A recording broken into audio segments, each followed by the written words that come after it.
On the Virtue of Rest, a meditation of Ken White Reyes on the song Jesus, I Am Resting, written by John Sophia Piggott, music by David Hampton.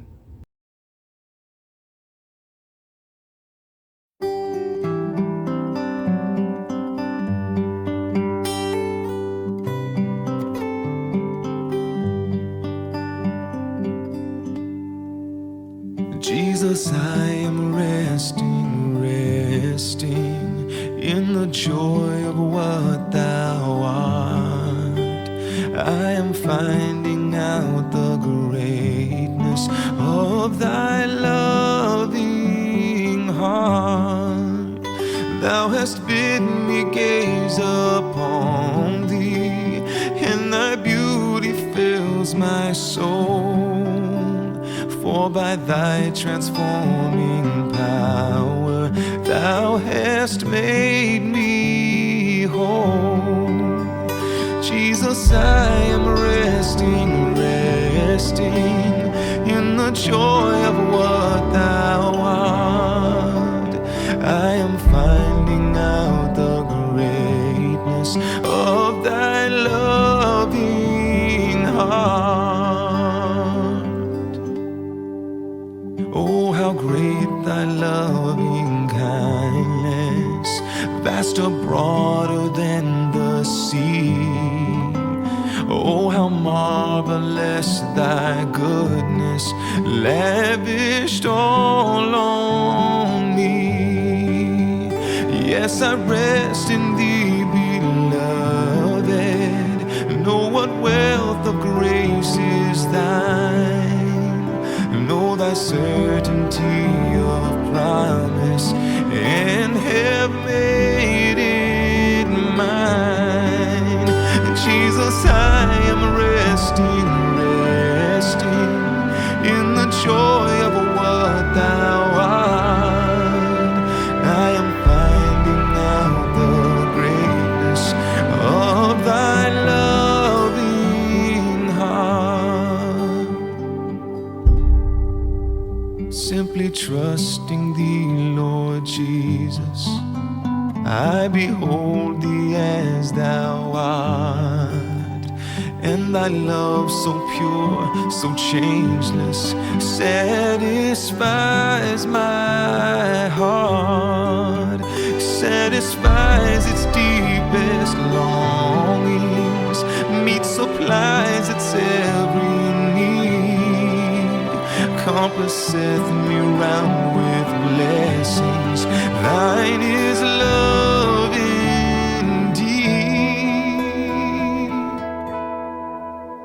Ever lift thy face upon me as I work and wait for thee, resting beneath thy smile, Lord Jesus.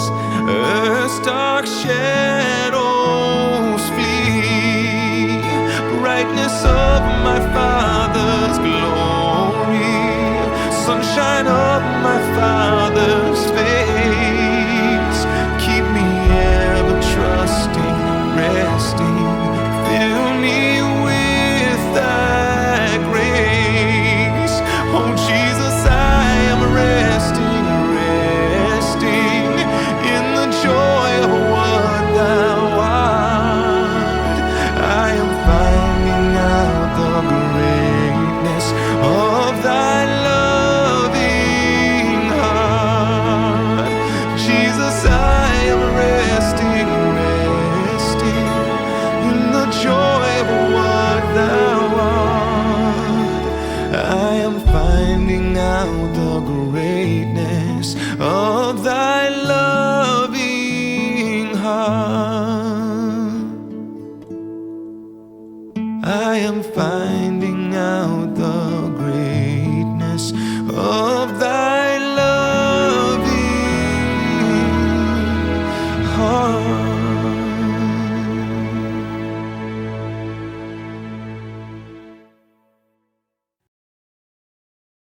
Luke 10:38-42. Now, as they went on their way, Jesus entered the village, and a woman named Martha welcomed him into her house. And she had a sister called Mary, who sat at the Lord's feet and listened to his teaching.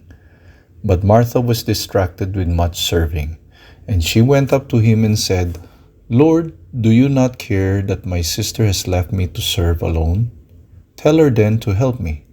But the Lord answered her, Martha, Martha, you are anxious and troubled about many things, but one thing is necessary. Mary has chosen the good portion, which will not be taken away from her.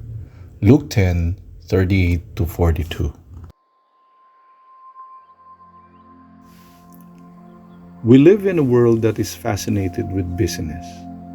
We idolize people who work long and hard, often at the expense of their physical and mental health. We tend to admire people who insist on living a frenetic lifestyle, often at the expense of their peace and joy. We indulge in the so-called hustle culture, a new name for an old trend, overworking and constant busyness for the sake of respect or gain. This has been a trend in humanity ever since the Industrial Revolution. We are simply infatuated with busyness. Having 5 meetings a day on top of long hours of office work seems to be a great way to gain respect. Each person's inherent value is measured only by their workplace performance and perceived productivity. This is such a strong current in society that we begin to assume that it is a biblical virtue. But the Bible does not share this fascination with busyness.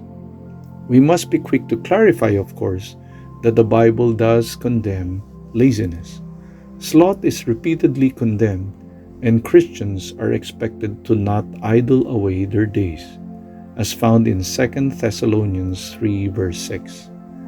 Likewise, work is encouraged, and we are to give our all for Christ.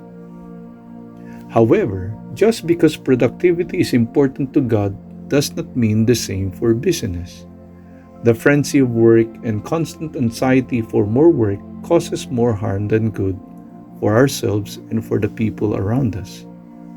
Is it truly worth it to work that extra hour, knowing you will be agitated and irritable with your family when you get home?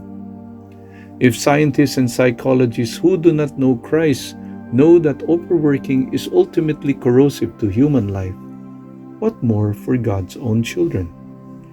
We are especially blessed with knowing and appreciating the virtue of rest because of multiple reasons. First of all, we rest because we know God values rest. After 6 days of creation, the God who knows no weakness rested, because He knows it is important. This same God directly commanded His people to rest in the form of Sabbath days and Sabbath years.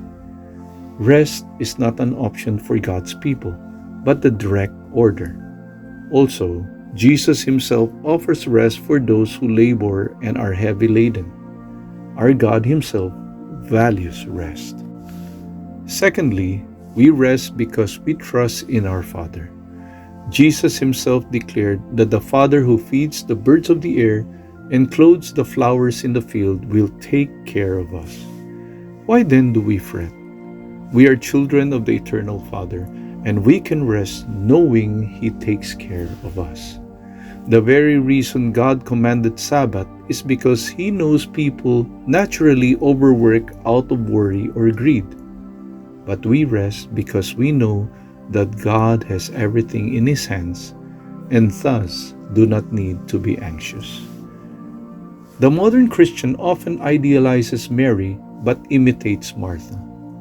We know that Jesus made it clear that Mary chose the better portion because she decided to rest at Jesus' feet to listen to Him and commune with Him. Yet we do not learn to rest.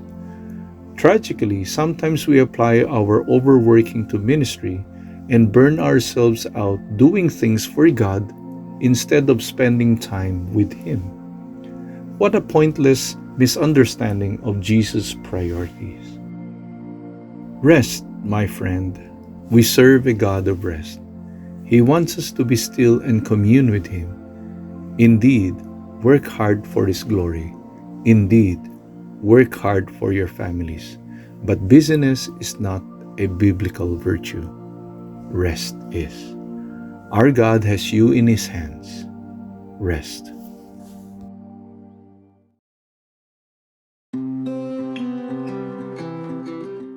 The proceeding has been brought to you by the United Evangelical Church of Malabon. Thanks for listening. May God bless you.